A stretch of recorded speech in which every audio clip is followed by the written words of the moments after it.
On this episode of Something Epic, we're going to be talking about some of my most anticipated games that you can find in the Epic Games Store.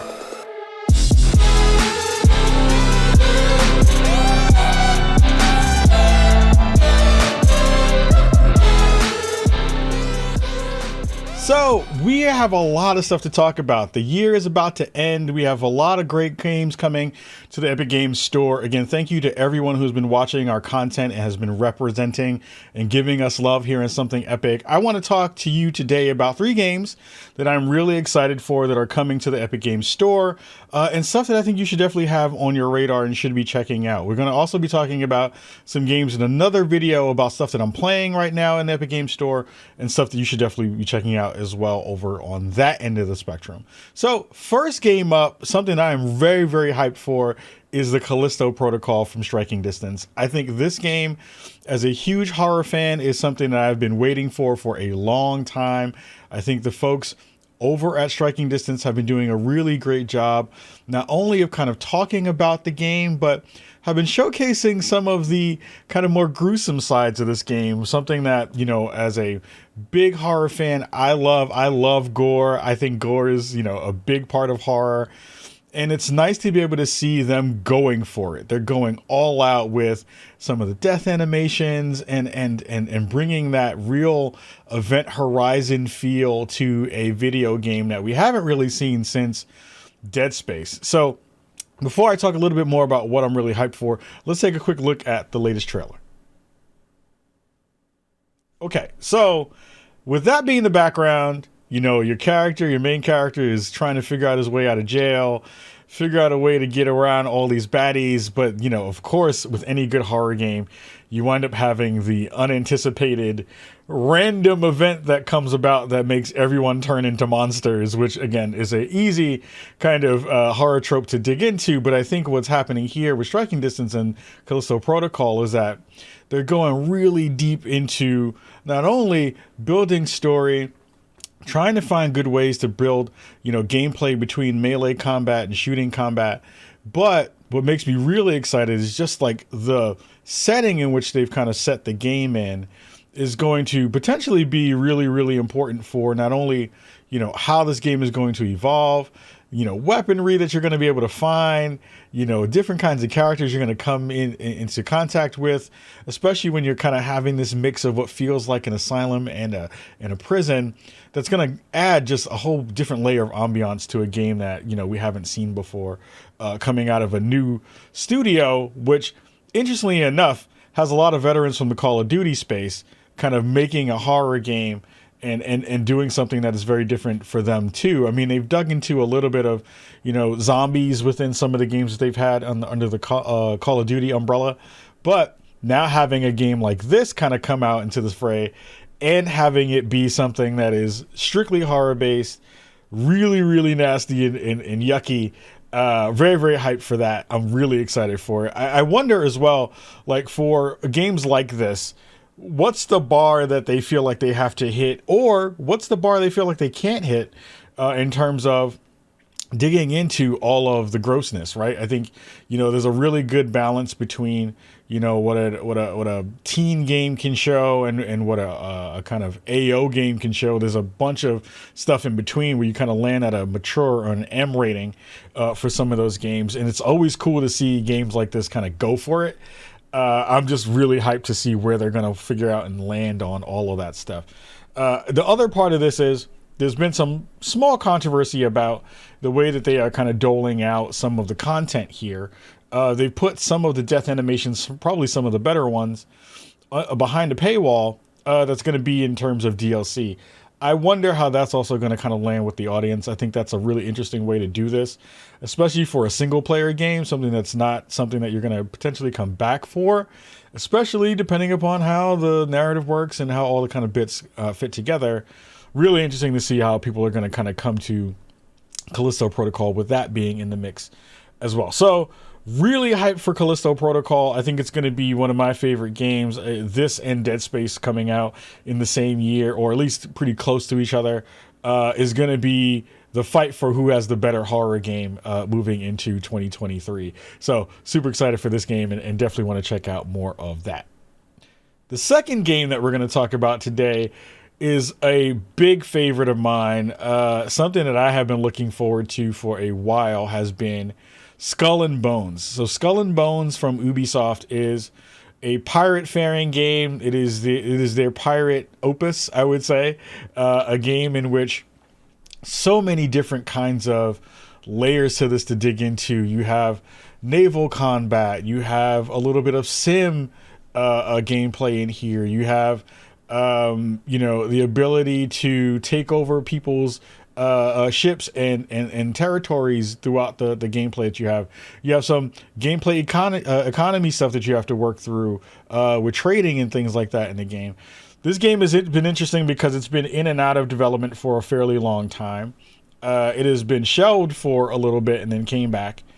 And now with the latest kind of gameplay trailer, and we're going to take a look in a second with the cinematic trailer, you really get a feel for what they're going for in terms of scope, in terms of visual fidelity. This trailer is a little bit of a cinematic one. But getting a chance to hear more about what the game is going to do has me really excited for it. So let's take a quick look at the trailer. So again, I think what I'm really hyped for is, we saw naval combat kind of come into the fray a little bit in the Assassin's Creed space, where those games have had some naval combat, and they've moved into to kind of adding that into a lot of the gameplay mechanics for those series. Now to have something that is strictly and mostly around that is going to be cool, because you're going to have some customization stuff in there. You're going to be able to build a crew. You're going to be able to build, and foster and make a ship that you're going to be able to use and kind of pillage around the world, which is going to be really, really awesome and fun. I think this is going to be a bellwether for whether we think these games can really exist. Ubisoft has a lot of money. They can put a lot of money and resources towards a game like this. I think there's been a lot of conversations about what is going to be their next big thing that's going to be outside of the Assassin's Creed space. And I think Skull and Bones could be one of those games that really comes through in the forefront and says, hey, we're trying to do something very different, and we're going to try to figure out a way to kind of involve a lot of you as fans of the series to come in and rock with us in a way that you haven't had a chance to do yet. So Skull and Bones is going to be really cool how it comes to market. I'm going to be pretty excited to see where it lands. I do think that this is going to be a game that will be better played with friends. I think, we've seen things like this happen in Sea of Thieves, where a lot of folks didn't know what to do yet with a game like this. I feel like now, with them really fleshing out in a big gameplay trailer that they showed a couple months ago, of what they're trying to go for, I think this might be the game that really pulls naval combat out of the rut that we've seen it in, and makes it into something that is very, very special and much bigger than we've had a chance to check out. So I am excited to see this kind of come to the Epic Games Store. Again, they have now been doing a lot of work with Ubisoft. I'm happy as well, because it pulls things out of Uplay that, I'm not that big of a fan of the Uplay launcher. It's not been one of my favorite things to have. But I think this is going to be a real good time to see not only how this is going to work on PC, but also I'm wondering if this game is going to have mod support. Mod support for a game like this would be really fantastic. I think it would be something that really brings this into a different and really awesome space. Like, imagine a big schooner or a big ship with a Spawn of Me logo in the sails or something like that. Could be really cool if they embrace that, and will really be interesting to see how full combat works both on land and in sea. So I think that's going to be cool as well, to see how all of that comes together for a game that, again, was thought to be dead for a long period of time, and now has a space to kind of relive and have some love in it. So Skull and Bones is my number 2 game that I'm super, super excited for. And let's check out our third game. The third game that I'm thinking about and I am hyped for is Predecessor. So as a big MOBA fan, as a big third-person MOBA fan, as a big Paragon fan, it is so cool to see not only folks who were in that community join together and make their own studio, but to see a game like this that is a replica of Paragon, one of my favorite MOBAs of all time, come back is a huge deal for me personally. I am so excited to see what happens in early access, really hyped to see what happens when that game starts to come out and fully get fleshed out, and also see how many folks from the old community come back to it. But what I love is the fact that they have really been working with folks in the community, folks who have been big fans of that series, to not only get the really big things right, but get all the small things right. I think the conversation around characters coming back, them trying to reinvent new skins for it, thinking about the way the economy is going to work for that game, thinking about the ways that the interpersonal matchmaking stuff is going to work in that game. Everything I've heard from the studio so far has been brilliant. They have really been nailing their messaging. They've really been nailing the ideas behind what made Paragon really fantastic before it closed. And they said the magic words for me for this game, which was controller support. If you remember Paragon, initially Paragon was a dual launch MOBA game where it was this really interesting bridge between the PC and the console market, because there weren't really a lot of third person or MOBAs at all that were launching on console except for Smite. This now coming back and having basically most of the main roster from the previous game intact, having a lot of the mechanics that I think a lot of the fans used to really love from really old original Paragon be in the game. And then also, again, we've all attached ourselves, if you're a Paragon fan, to a lot of the kind of iconic characters that were in that MOBA.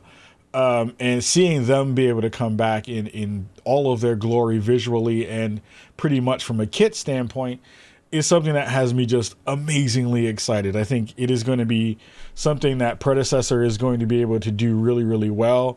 You know, folks like Nobori and Arceus coming back and being a part of that game development process, and also knowing that so many of the folks who have been playing that game or played that game at the highest levels are now the ones who are making their own version of it due to Epic being really, really smart and giving those assets away. It just makes this something that is going to be my go-to-bed game again. I remember many, many times playing this game for multiple hours at a time with a bunch of friends and getting into the most sweatiest of games because that game just felt so good from a gameplay standpoint, from a movement standpoint, from a visual standpoint. This is when Unreal Engine 4 was at the height of its kind of visual glory.